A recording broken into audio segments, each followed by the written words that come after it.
A mind that never stays still when I look back at my teenage years. The biggest struggle I had wasn't poverty, lack of opportunity, or even fear. It was my own mind. I didn't understand it back then, but my mind was constantly running ahead of me, pulling me in every direction except the one I needed to go. I was 17 years old and full of dreams. I wanted to become a teacher, not because it sounded impressive, but because I genuinely wanted to help children learn, especially kids like me who struggled quietly and felt misunderstood. I imagined myself standing in a classroom one day, calm, confident, explaining things clearly. That dream felt real in my heart, but my daily reality was very different. Every morning I sat down with my books, determined to study.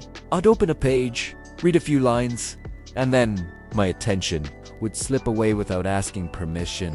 A sound outside, a thought about food, a memory from yesterday, a worry about tomorrow. My mind jumped endlessly. I couldn't even finish a single page. I wasn't lazy. I was trying. But effort without focus leads nowhere. At the time, I didn't have words like attention or mental discipline. I just felt broken. I felt like something inside me refused to cooperate. Teachers thought I wasn't serious.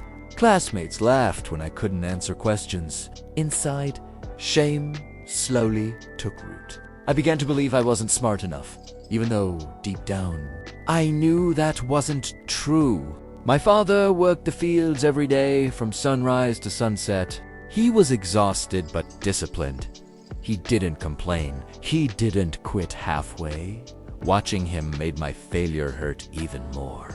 He'd look at me sitting with my books and say, quietly but firmly, that a jumping mind never reaches anywhere. At the time, I felt attacked. Now I know he was afraid for me. My mother believed in me when I didn't believe in myself. She prayed every night, asking for strength and wisdom for her son. She saw something in me I couldn't see yet. That belief kept me from giving up completely, even when everything else felt heavy. Back then, I thought my problem was studying. Primera, is wrong. My real problem was that I had never learned how to control my own mind. And until that changed, nothing else in my life could move forward. Trying hard isn't the same as focusing for a long time. I believed that effort alone should be enough. I was sitting with my books. After all, I was opening them every day. From the outside, it looked like I was trying, but inside, nothing was really happening. My eyes moved across the page, but my mind was somewhere else. Entirely. That disconnect was exhausting. I'd spend hours studying and still remember almost nothing. When exams came, panic followed. I knew I had put in time, but the results didn't reflect it. That's when doubt crept in. What's the point of trying if nothing changes? This is Aumani. People slowly give up, not suddenly, but through quiet frustration. At school, I started to shrink. When teachers asked questions, I avoided eye contact. I stopped raising my hand. Not because I didn't care, but because I was afraid of being exposed again. Laughter hurts more when you already doubt yourself. Every small failure added weight to my chest. This is something people rarely talk about when discussing how to stay positive in tough times. Positivity becomes very difficult when your efforts don't match your outcomes. You start thinking something is wrong with you. That's exactly where I was. What I didn't realize then was that I wasn't failing because I lacked intelligence or discipline in life. I was failing because my attention was scattered. A scattered mind turns even hard work into wasted energy. You can push all you want, but if your direction keeps changing, you go nowhere. At home, my parents could feel the tension even when I said, nothing? My father tried strict advice. My mother tried gentle encouragement. Neither worked because the issue wasn't external. It was internal. My mind had never been trained to stay with one thing long enough to see results. Looking back now, this phase taught me an important lesson about how mindset shapes your life. If you believe effort alone guarantees success, you'll feel betrayed when it doesn't. But effort needs focus to become progress. Without focus, effort just drains you.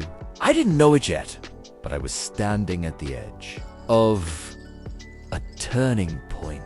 Something small was about to enter my life and change the way I understood my own mind forever.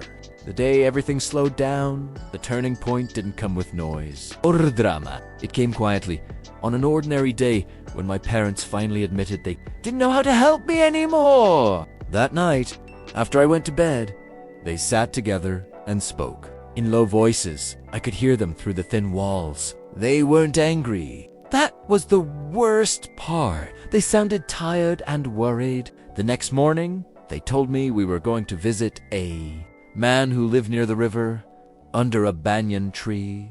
People called him a guru. I didn't know what to expect. I wasn't hopeful, but I was willing. When you feel stuck for long enough, even a small possibility feels worth trying. The walk to the river was long and silent. The air felt differing, their calmer, slower. When we reached the banyan tree, the first thing I noticed was how still everything felt.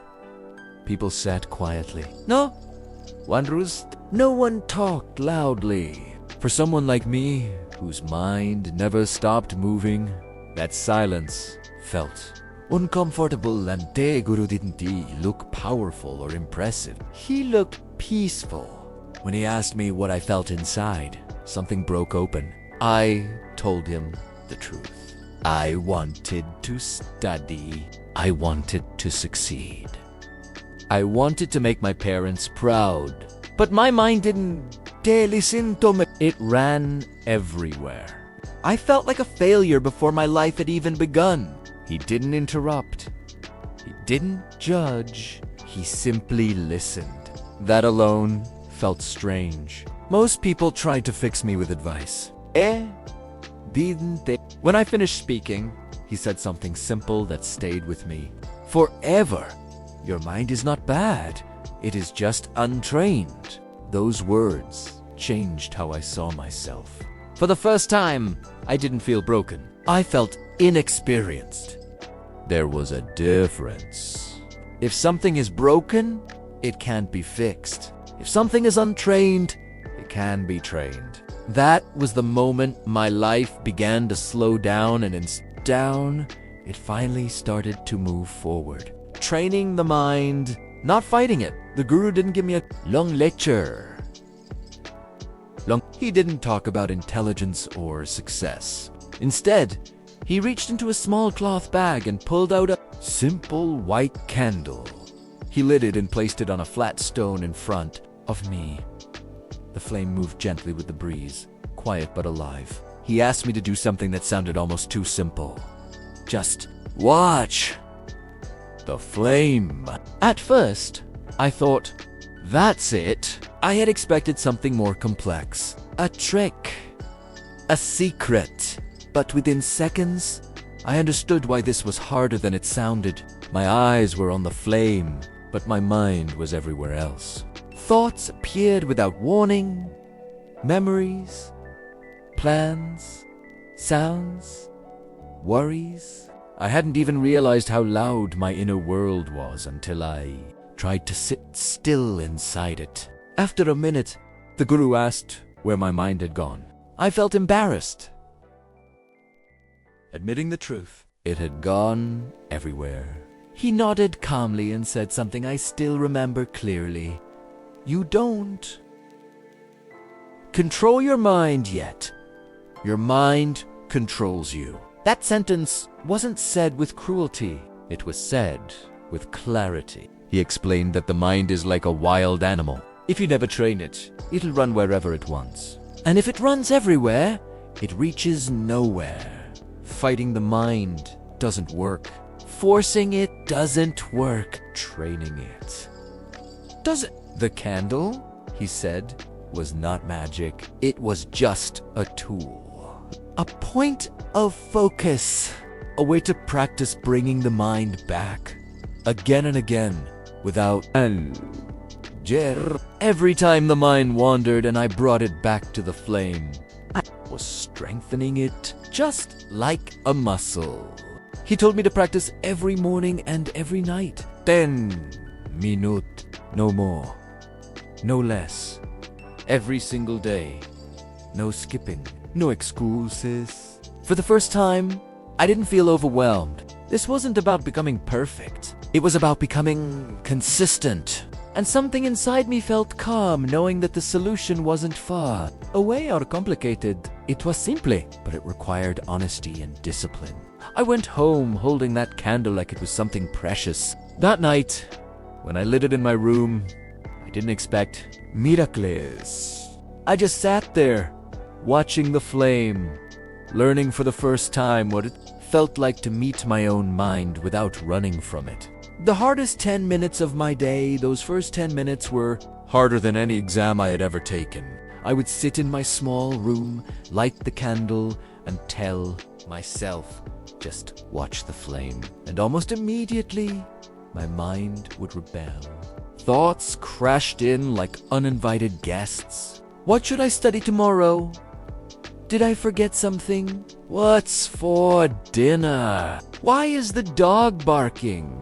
It felt impossible to stay still inside. At first, I thought I was doing it wrong. I felt frustrated. Felt weak. But then I remembered what the guru had said. Don't fight the mind. Train it. So instead of getting angry when my thoughts wandered, I simply brought them back. Again and again and again. 10 minutes felt endless. When the time was over, I was exhausted. But something strange happened too. Felt proof, not because I had done it perfectly, but because I hadn't quit. That was new for me. The next morning, I did it again.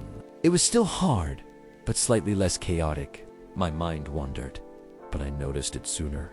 That alone felt like progress. My mother watched quietly from the doorway. She didn't interrupt. She didn't praise me. But I could see relief in her eyes. Some days were terrible. My mind jumped non-stop. Other days were calmer. I learned quickly that progress wasn't linear, and that lesson helped me understand how to stay hopeful when struggling. Improvement doesn't mean every day is better. It means you keep showing up, even when it isn't. Slowly, something began to change outside those 10 minutes too. Small practice, big changes after a week of practicing with the candle. I noticed something subtle but important. My life outside those 10 minutes was starting to feel different. Not dramatic, not magical, just steadier. At school, I realized I was listening longer than before. My mind still wandered, but it came back on its own. When the teacher explained something, I didn't lose the thread after a few seconds. I could stay with the explanation until the end. That had never happened before. It felt like discovering a new ability I didn't know I had. This was the first time I truly understood how mindset shapes your life. Nothing outside me had changed. Same school, same teachers, same books. The only difference was my ability to stay present. And that changed everything. At home, my father began to notice too. When my mother sent me to the market, I didn't disappear for hours anymore. I went, bought what was needed, and came back. He didn't say anything at first. He just watched. Sometimes silence is the loudest form of hope. The practice wasn't easy. Some mornings my mind was restless. Some nights I wanted to skip. The excuse was always ready. I'm tired. I'll do it tomorrow. That's when I learned something crucial about how to control negative thoughts. You don't wait for them to disappear. You act before they convince you. Every time I sat down despite resistance, something inside me grew stronger. Discipline didn't feel like punishment. It felt like self-respect. Part 7. Choosing focus over comfort. One afternoon, I was walking to the market when I heard my friends calling me to play. Cricket, laughter, fun. In the past, I would have dropped everything without thinking. That pull was strong. My body wanted to turn. My mind wanted comfort. But then I remembered the candle flame. For the first time, I paused instead of reacting. I told them I'd come later, after finishing my task. They la way. I felt awkward. But I kept walking. That moment might look small from the outside, but inside, it was huge.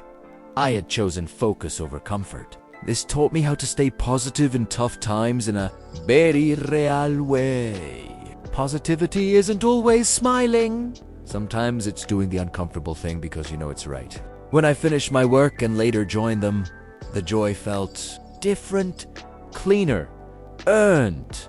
I wasn't escaping responsibility anymore. I was completing it first. That day showed me something important. Discipline doesn't remove joy from life. It protects Italiano. Part 8. Confidence is built, not given 2 weeks later. Something happened at school that changed how I saw myself. The teacher asked a difficult question. Normally, I would have looked down, hoping not to be noticed. Batista, I had listened. I knew the answer. My hand went up before fear could stop it. When I answered correctly, the class went quiet. Then someone clapped. I felt heat in my chest. Not pride from showing off, but confidence from preparation. That moment showed me how mindset shapes your life in action. Focus had given me courage.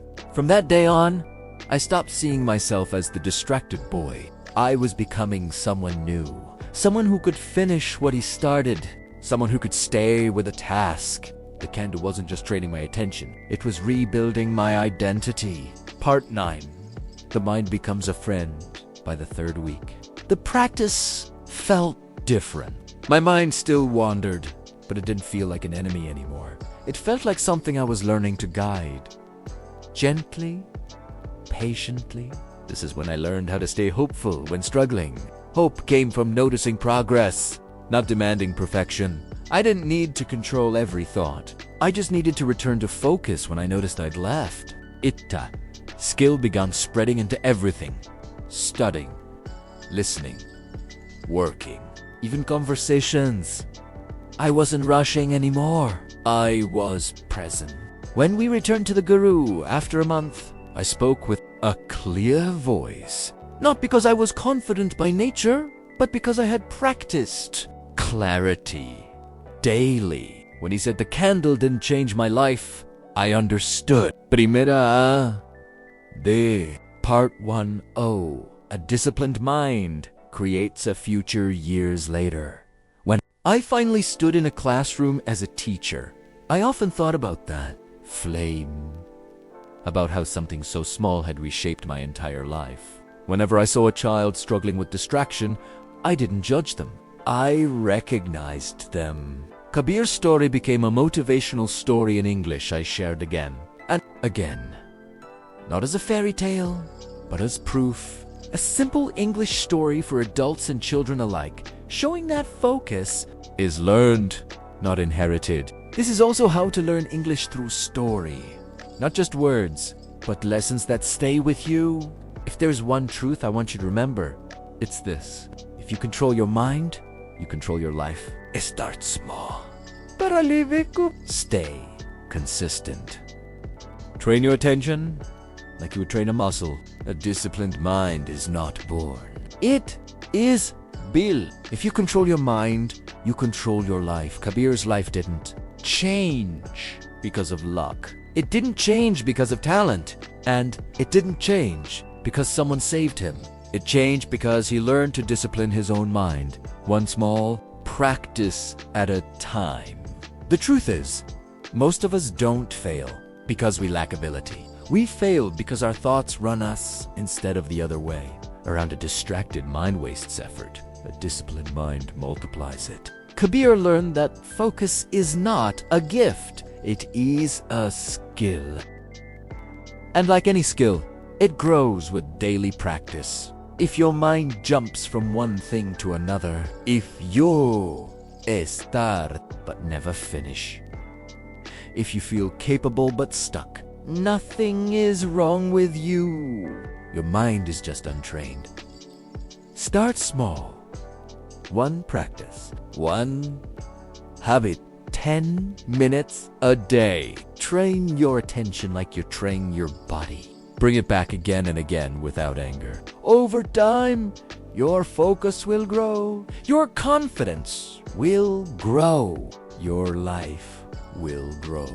Remember this: if your mind controls you, life controls you.